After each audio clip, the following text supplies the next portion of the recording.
Western Australia's stunning coastline has recently been ravaged by a deadly predator.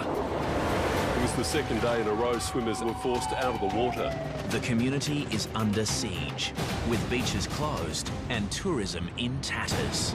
Human remains were discovered washed up on shore. Australia's largest state has become the deadliest shark attack zone on the planet. There's certainly a huge concern in the community. The great white shark. It's just a fierce, fierce creature. Responsible for 5 fatalities in just 10 months.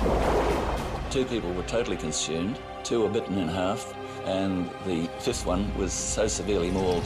Now, these terrifying events, from the closest encounters. I just saw this massive shadow of a shark and just blood.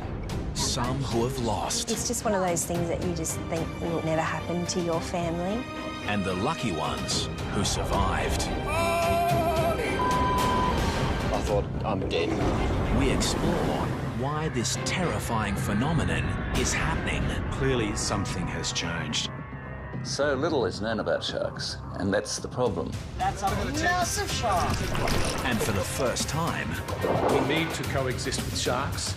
The unique shark investigation team reveals extraordinary shark attack technology. We should have a product for the market pretty soon. Which will change the way we enter the water forever. This is Australia's deadliest shark coast.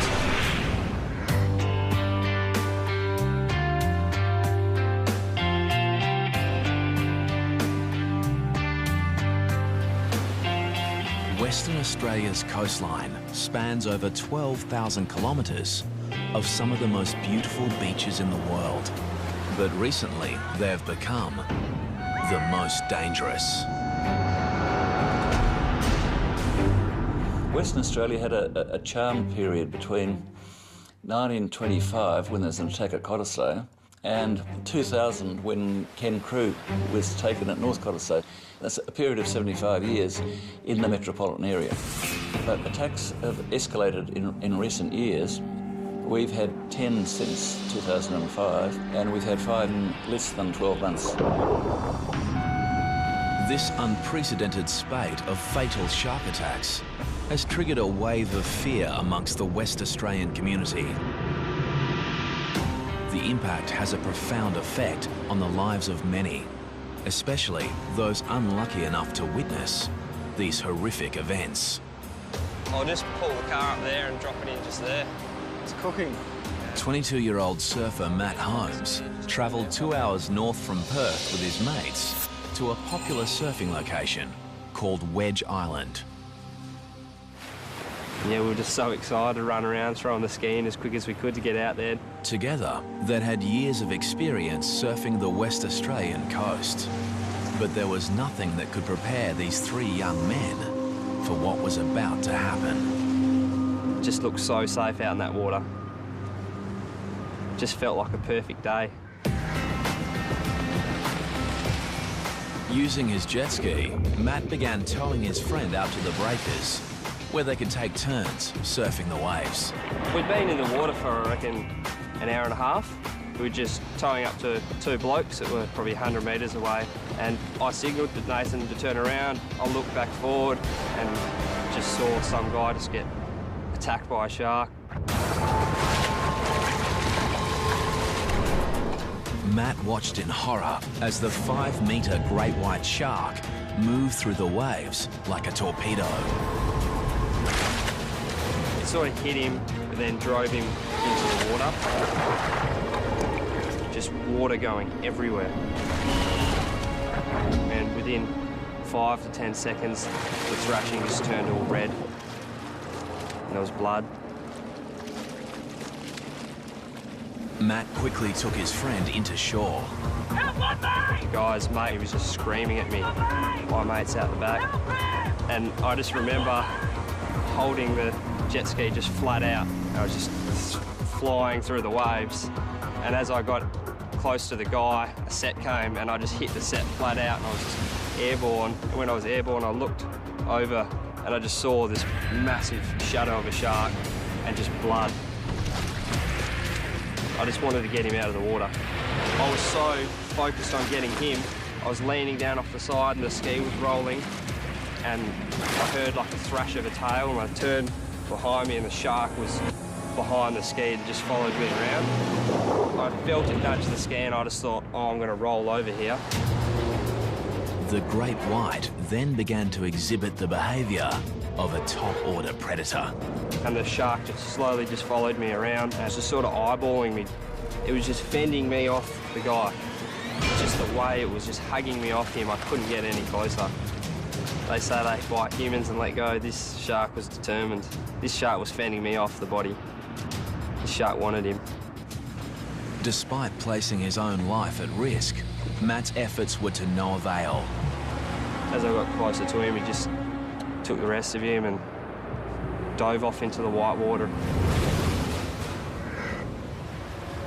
No one on the beach that day could predict the horrific events that unfolded so quickly and that tragically took the life of Ben Linden. He was 24. His body was never recovered. Witnesses say the shark was at least 4 to 5 metres. With one bite, it cut the young victim clean in two. Ben would become the 5th shark attack victim in less than 10 months. And Western Australia would earn the unenviable title as the world's deadliest shark coast. Several beaches were closed yesterday. It was the second day in a row swimmers were forced out of the water. There's no doubt attacks are up. The question is why. As the media-feeding frenzy on shark hysteria gathers momentum, A killer shark is prowling Western Australia's southwest coast.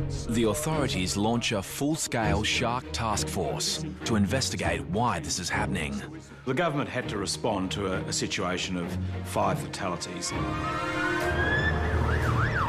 That was unusual, and clearly something has changed. I'm of the view, whether it's scientific or anecdotal evidence, that the number of sharks have increased, and that has proved to be a threat. Investigations into all 5 recent shark fatalities reveal just one suspect. The great white shark, recognised as the fiercest predator on the planet. Many believe their protected status over the past 15 years may be to blame. The great white shark's been protected in Australia since 1997 and in Western Australia for the same period. One of the enduring theories is that since their protection, their numbers have exploded. So what is drawing the sharks into the Western Australian coastline? To be honest, it's a really difficult question to answer. I think that there are definitely times of year where sharks are more common off of the WA coast, and there are times of year when they've kind of left the coast and have gone to other regions. Theories include the resurgence in whale and seal populations along the coast, while others believe a decrease in fish stocks has the sharks coming closer into shore looking for food. You know, there always has been sharks, but not like there has been the last few years. They're following the cray boats around while they're pulling pots every day. Sharks, and it'll probably be the same sharks, are following the boats because they're letting go of their old bait, and also it's attracting the smaller fish at feeding on that bait as well, so it's a very easy feed for them. Scientists believe a significant rise in the ocean's temperature may also be bringing sharks closer into the coastline, looking for cooler pockets of water. White sharks are more common in cooler temperate waters, but they do move very large distances out of those typical temperature regimes. The Department of Fisheries launches an extensive shark monitoring program to investigate the great white's movement patterns. The thing about white sharks is that they're an inherently difficult species to study, and the research we're embarked on now is probably going to take a number of years before we have any conclusive answers about how the sharks are using waters off Western Australia and how that relates to the frequency of shark attacks we've had in the last year. If the scientists were honest, they would give us those 3 little words, which are simply, we don't know. So little is known about sharks, and that's the problem.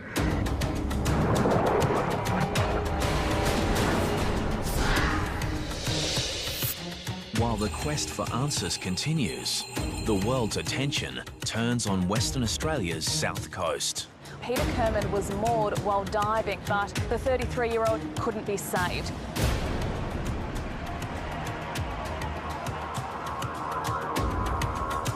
On a windswept beach south of Perth, Sharon Burden weeps alone. This is where her son Kyle was taken by a killer shark. In the coastal town of Busselton, the impact from shark attacks has seen an 80% drop in bookings at the local dive shop. Even though there has been a lot of attacks in a short time, we've still been trying as hard as possible to continue business as usual. Diving in the area for the past 19 years, Alicia has her own thoughts on why there may be more great whites along the south coast. There are theories about why we've had so many attacks in such a short time, and one of them is because of a large female that has resided at Cape Naturalist for many years, and just the fact that a female resides there brings in males looking to mate. Could this be the rogue shark that claimed the life of 31-year-old father of two, Nick Edwards? That morning I was getting ready for work, and usually Nick would go down to Gracetown for a morning surf. Oh, let's get you ready for Daddy, hey? Nathan was at school and Lucy was waiting for him to get home because he would care for her while I went to work. This morning he didn't come home, so straight away I thought that he was hanging around for that last wave and he was going to be a little bit late. A short distance away in Gracetown, local surfer Rob Alder was watching from his balcony as his mate hit the waves. Rob was supposed to be with Nick, but fate kept him at home. I'd been watching him for about 20 minutes. I left the binoculars to put on my wetsuit. In those few seconds, there was a sudden and vicious attack in the water.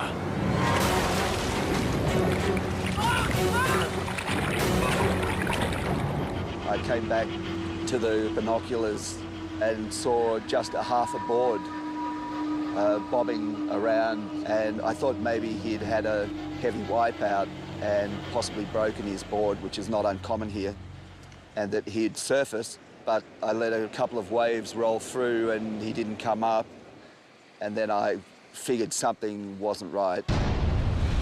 And so I jumped on my bike after calling the sea rescue. As I was cycling down the path,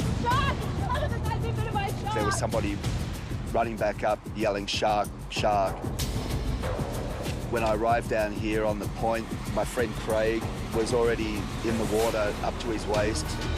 He started waving at me furiously, so I ran down to where he was. He was handling a person, obviously a surfer. He had a wetsuit on, and he was trying to get him out of the water, but the rocks are really difficult here. So together we managed to lift him, and it was then that I realised he'd been attacked by a shark. But in the frenzy, Rob had not identified the shark attack victim. He was about to get the shock of his life. There were quite severe lacerations on his upper thigh and the calf of his right leg. Nick. As they assess the victim's injuries, Rob Alder is shocked to discover it's his surfing buddy, Nick. Here, pressure here. I took the leg rope off my board and wrapped it around his thigh as a tourniquet and started CPR and mouth-to-mouth.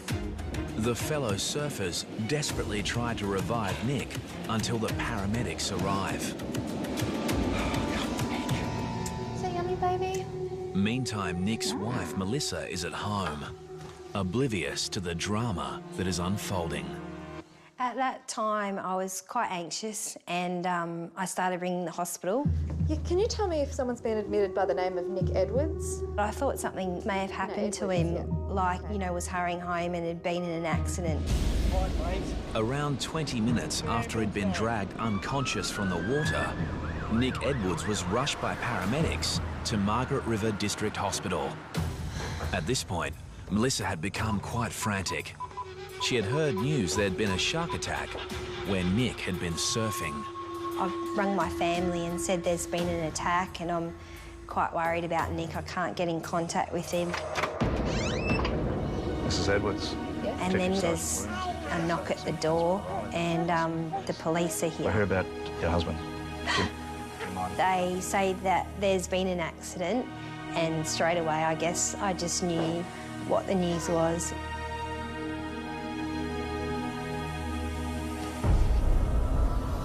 The victim was dragged from the water unconscious. He died on the way to hospital. For Melissa, coming to terms with her husband's sudden death had her reassess how she felt about sharks. When they are coming close to shore and putting people in danger, I think it's really important, if they can't be removed from the area, then that they are destroyed. Somebody said to me, what right do we have to play God with the sharks? There's no price you could put on a human life. But in the rising debate on culling sharks, conservationists fear the wrong message is getting across. White sharks are the apex predator in our marine environment, and it's really important to understand how important they are. If you take out apex predators in an ecosystem, all the other lower predators multiply and the whole system comes out of balance. So we do need to protect white sharks, and if people enjoy eating local seafood, they enjoy scuba diving, whatever it is about the marine environment they enjoy, they have to understand that white sharks are critical to maintaining that balance.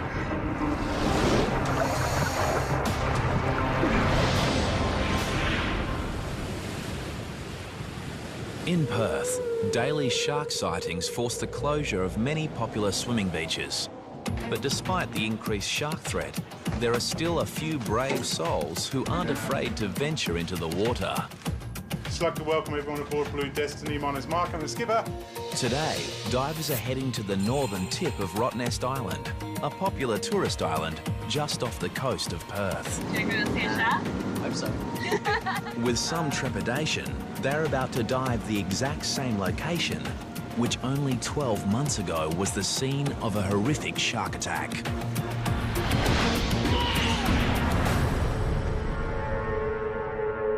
It was late October when 32-year-old American diver Tom Wainwright met his fate.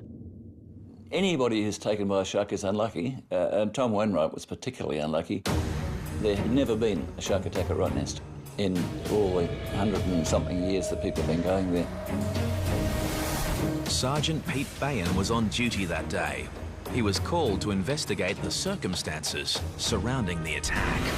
Tom and his two friends, Alison and Justin, had decided to go diving on the north of Rottnest. They're all qualified divers. But despite being with his two dive buddies, Tom decided to dive solo.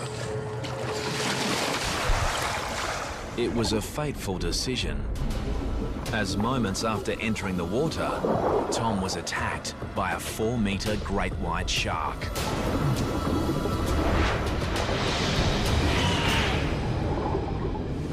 Justin and Alison noticed a disturbance on the surface where a huge amount of bubbles came to the top.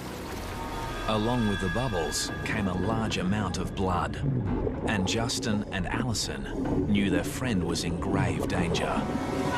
They've gone over to where Tom is and they managed to pull him on board. They saw that he received a massive injury to his left side. His left arm was missing and there seemed to be a circular bite from the top of the shoulder, which had gone around through to the centre of his chest and out to through to his left hip. So it was like a half-moon shape that had gone. It was a brutal, savage bite. Shark hunting patrols are resuming this morning for the great white that's believed to be responsible. Tom Wainwright would become the second shark fatality in less than 2 weeks, following the disappearance of a swimmer at the beach suburb of Cottesloe. After 2 days of searching, the only trace of Bryn Martin are his speedos, triggering speculation that a rogue shark may be responsible. And for shark author Hugh Edwards, it's a theory that should not be ruled out. It is not unlikely that you've got one shark that has is either old and finding natural prey difficult to catch, or has found how easy human beings are to catch. The problem is it's very hard to collect direct evidence of what shark's been involved in an attack, but based on all the circumstantial evidence, such as the size of the shark, the locations, the periods between shark attacks, there's not a very strong case that the same shark has been involved in all of our attacks over here.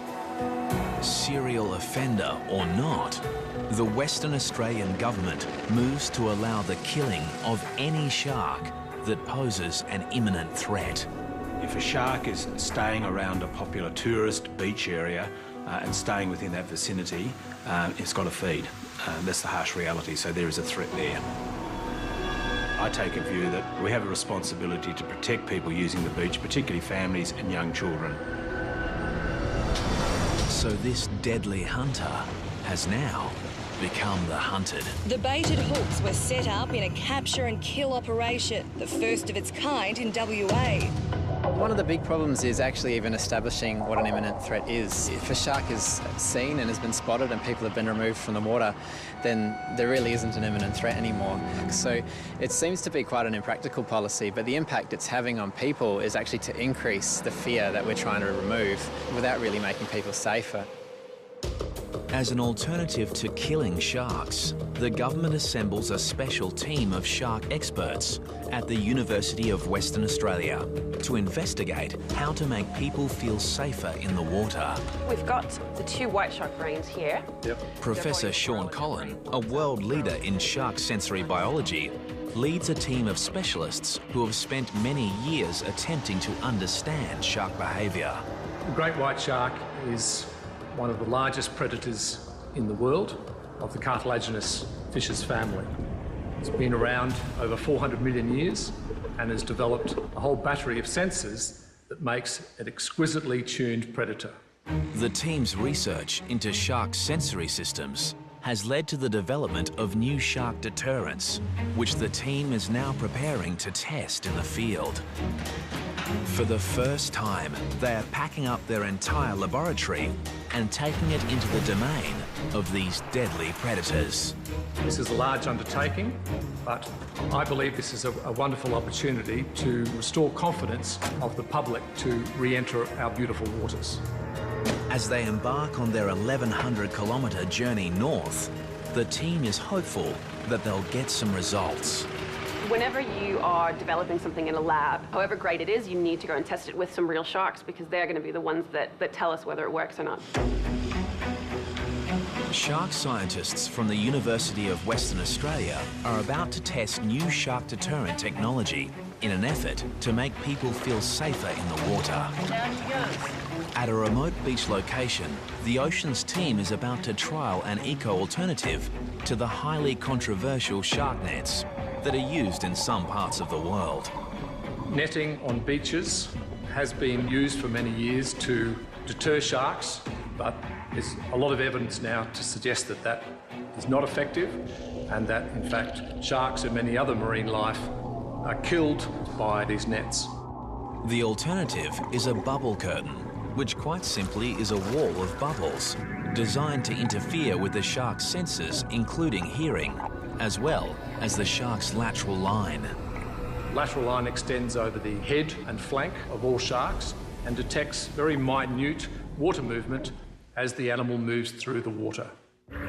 Research suggests that sharks will be frightened away by the interference caused by the bubbles. This theory is reinforced after a few days of testing in the field. And you can see it perfectly how he's well within the testing area. Sharks are recorded entering the bubble-free zone, while amazingly, no sharks venture into the bubble net area. We've taken something that was developed in the lab, we've shown we can actually test it in the field, so it's been an absolute success. The team is hopeful that one day bubble curtains will become an eco-alternative to shark nets around the world.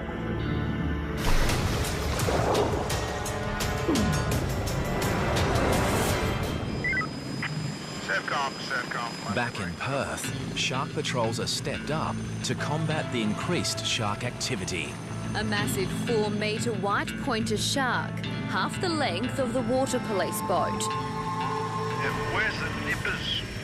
Here the rescue helicopter spots this deadly predator, lurking frighteningly close to a group of children. Hundreds of teenagers were forced out of the water.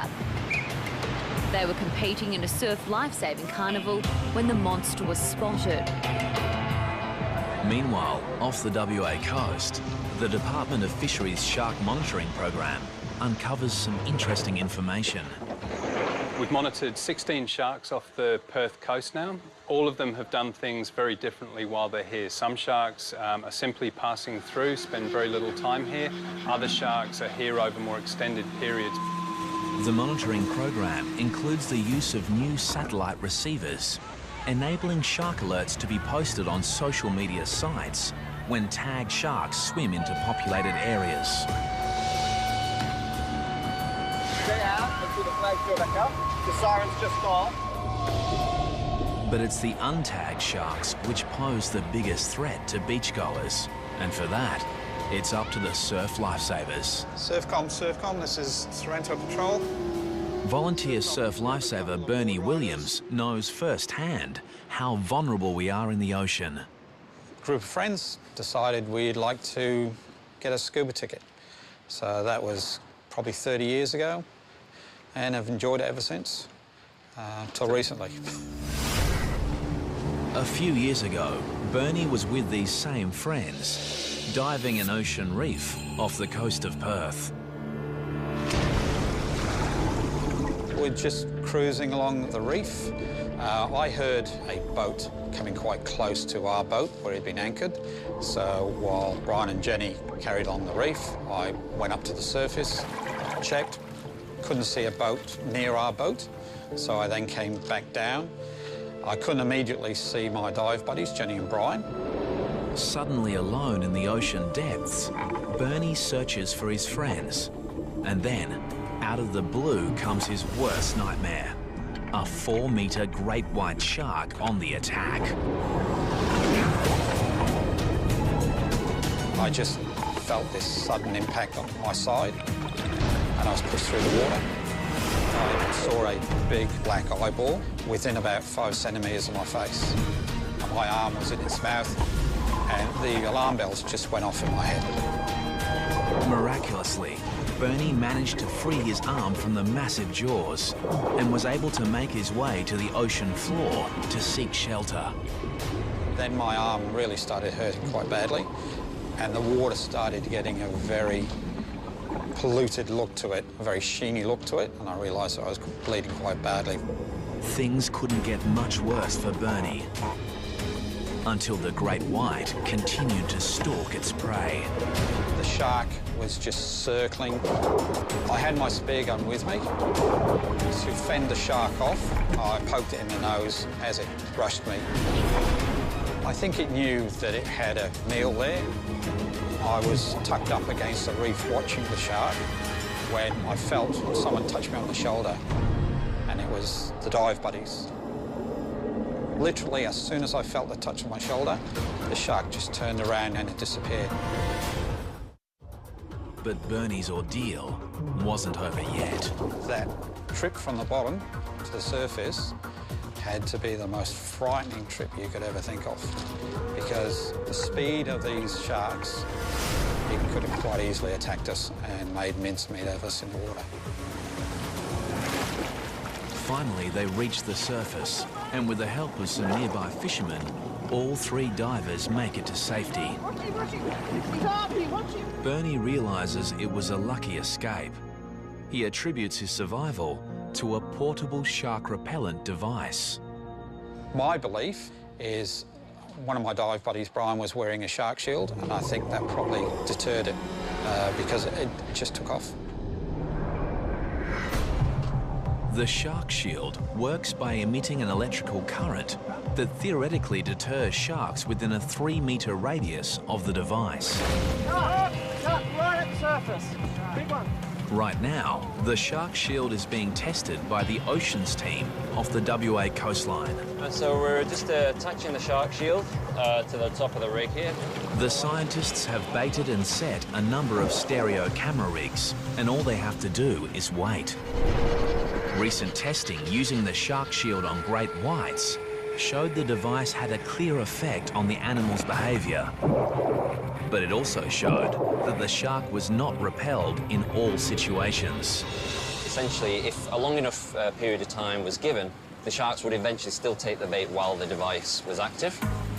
And so, really, it's still a little inconclusive as to whether this device is really functioning as effectively as it could do. Yeah. And when the scientists review the footage from their own experiment... And he just goes up. On the nose Yeah, there. yeah, you got it on the beak. The results reinforce the theory that the sharks get used to the device over a period of time. Yeah, he's now straight away coming back. Yeah. So really what we need to do is look at ideas and how we can actually change the electric field so that when those sharks come round again, they're not presented with the same original source. It's actually a different field. And so this would then continue to be an effective repellent over a long period of time.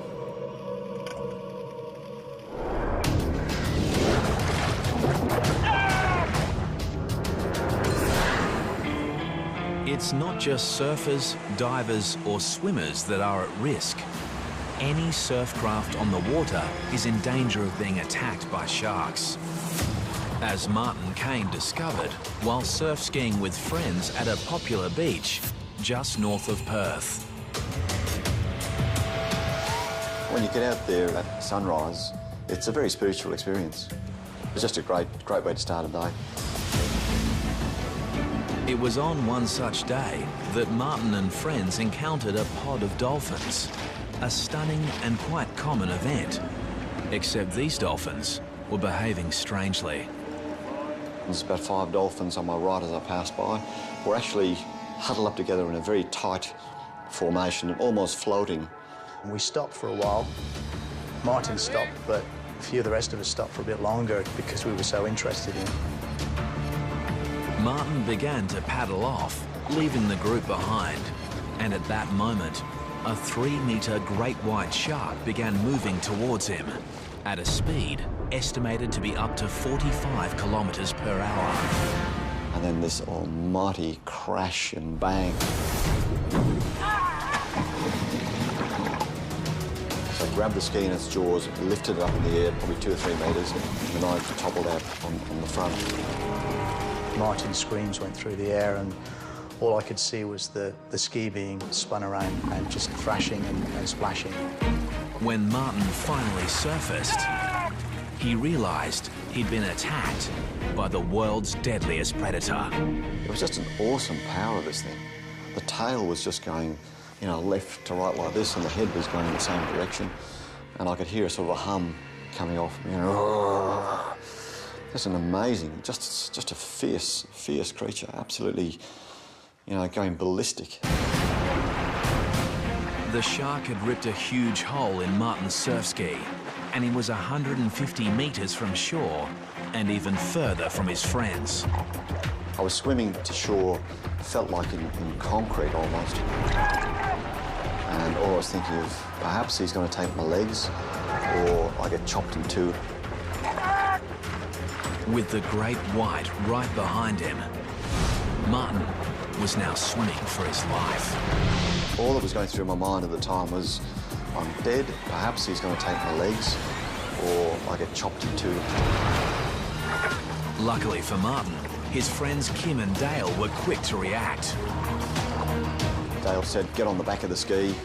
So I scrambled up like a mad cow and nearly tipped him into the water. All 4 men were still in danger, so they grouped closely together and paddled for their lives. If the shark had come back in any direction, then the guys would have had a go at it.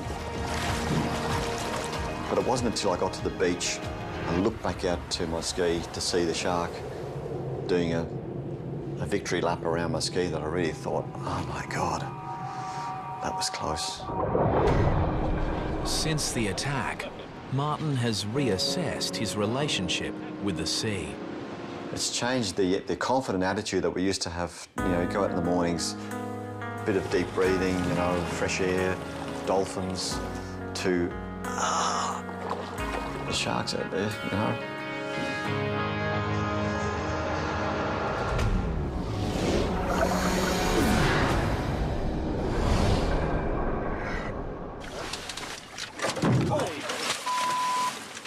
You almost took the motor off.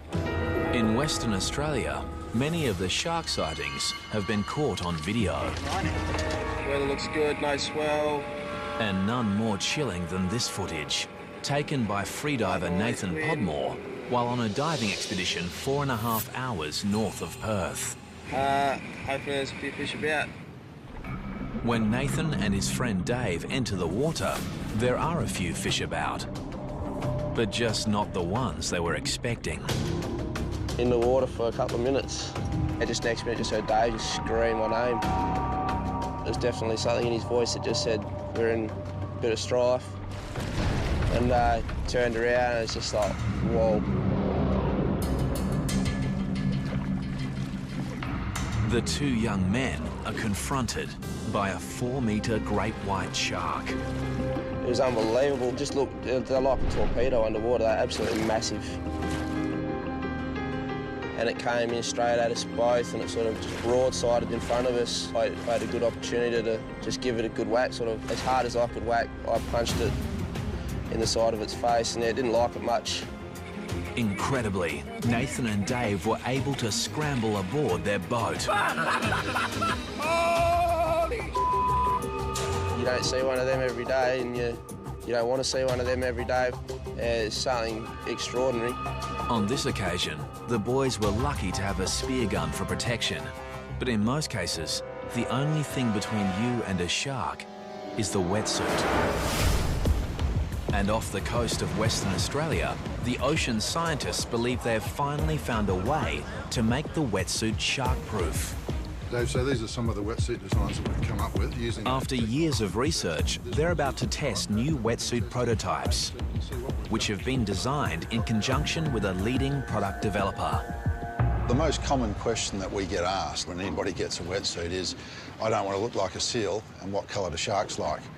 Well, we think now, based on the science that's been done, the research that's been done so far, we know the answer to that question. The answer comes following the Ocean Institute's compelling study of the evolution of the shark brain. Here, Dr. Kara Yopak compares the brains of a great hammerhead shark and a manta ray with the smallest brain of them all. Believe it or not, that's the brain of the great white shark, which is actually quite small relative to its body size. But what is really impressive about the great white brain are these visual brain regions, which are these two lobes located here. And this is the part of the brain that receives the majority of visual input. So what this tells us is that the great white is actually a very visual predator. And so it's far more likely that using a visual repellent is going to be more effective in this species. This leads to the research team's breakthrough discovery, revealing sharks may actually be colorblind. Once you know what the shark can see, you can then start to design things which will either be very visible to the shark or actually quite cryptic to the shark. With this knowledge, the new prototype wetsuit designs include a camouflage suit for divers, while surfers will adopt a striped base pattern, much like a poisonous sea snake, and shown underneath this surfboard. The strategies are twofold. One is a can't see me strategy, cryptic in the water, and the other one is a can see me but don't eat me strategy. The idea being that even though you're perceived, you're not perceived as a meal. Today, the Oceans team is about to test the camouflage design against the popular black wetsuit. Each test wetsuit will be filled with a mix of fish and tuna oil attached to a stereo camera rig. Hi, Caroline. And lowered to the ocean's depths, where hopefully some sharks will take the bait. Just watch the waves, boys. And now, the answer to the biggest question of all. Do the shark-proof wetsuit designs actually work? That used to be our experiment. Because it looks like one of the wetsuits has just become shark food. I think we might have found a shark. Oh my... We've just pulled the treatment out of the water. The black wetsuit has had significant shark attacks, significant damage. Take it down the back, Caroline. Have a look at the teeth marks. The black wetsuit appears to have been mauled by a shark. So now the team is anxious to see if the camouflage wetsuit has been attacked, or whether the new design really is shark-proof. We've just pulled out one of our designs as well, and that hasn't suffered any damage at all, so very good early signs. The team retrieves the underwater camera and reviews the footage to find out what actually happened. And there she goes. Okay. She's having a bite. Right. Look at that, she's nearly getting the barrel in her mouth. That's a massive shark. This huge tiger shark destroys the traditional black wetsuit in one bite, desperate to get the bait hidden inside. And this is the control. Okay, And to reinforce the science, even though this barrel is filled with the same bait, this deadly predator shows little interest in the new camouflaged wetsuit, leaving it completely unscathed. If you compare this with what happened with the control, I mean, While it might be early days, there is no denying this is a significant breakthrough, which may just revolutionise the world's wetsuit market. It's full steam ahead from here. We'll continue the science and the research, and we should have a product for the market pretty soon that's going to make people feel a lot more comfortable about being in the water.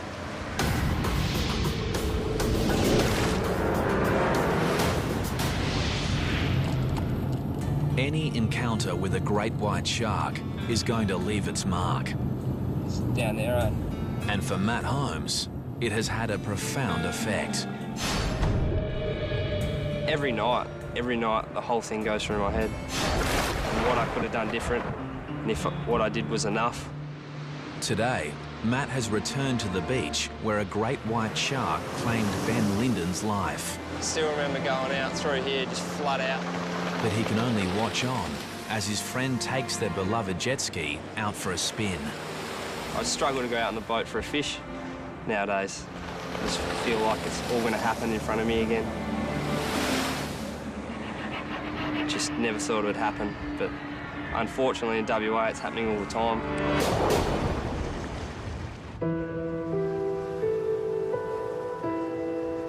Going back to Gracetown is a good feeling for me and the children because that's where we feel closest to Nick.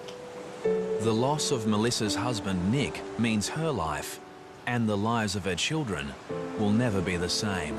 Because Lucy's quite young. We go down onto the sand and there's a cross still in the sand, so she decorates it and plays in the sand. And despite a great connection to the ocean, the young family isn't ready to venture back in. And I know Nathan's never going to go in the water again. And the question remains, will it ever be safe to go back into the water? There is no doubt that the shark fatalities and the increased sightings of sharks has affected the behaviour of people. So it's affecting our lifestyle because one of the great things of West Australia are our beautiful beaches, our long coastline and the enjoyment of that environment.